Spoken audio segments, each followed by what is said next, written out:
we're going to use substitution. I'm going to take this part of my equation and replace the y in the top equation with it.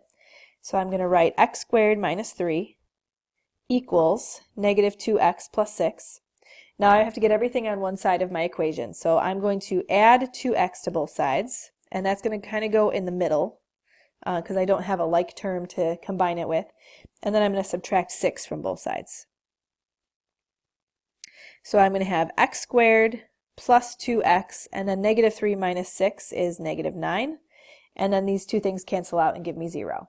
Now, if I wanted to try and factor, I could, but the bad news is that we're not going to find two numbers that multiply to negative 9 and add to 2. So if you tried to do the diamond, it wouldn't work. So we have to do quadratic formula. So first thing I'm going to do is identify a, b, and c. A is 1, b is 2, c is negative 9. And now I'm going to take these things and plug them into the quadratic formula. So I'm going to have negative b plus or minus the square root of b squared minus 4ac, and everything's over 2a. Now, normally we would say you have to simplify it and do a factor tree and all of those things that are not necessarily everybody's favorite thing to do. So you would figure out what is this number under the radical and put it here. It turns out to be 40, and then 2 times 1 is 2.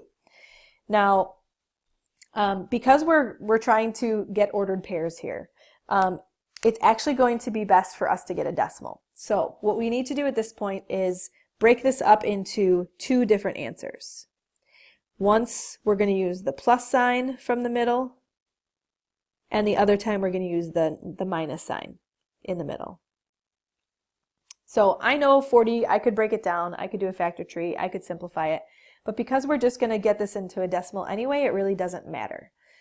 So if you type in the top one to your calculator, it's going to give you approximately, so it's going to give you this crazy decimal. I'm going to round it to 2 decimal places, and it gives you approximately 2.16.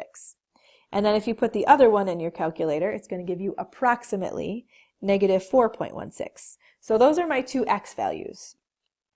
So I'm going to get two solutions. The first one, my x value is 2.16. And the other one, the x value is negative 4.16. So now we have to take those numbers and we're going to plug them into either one of the original two equations, and it's going to give us our other the corresponding y values. All right, so I'm going to do that down here and kind of in the middle here.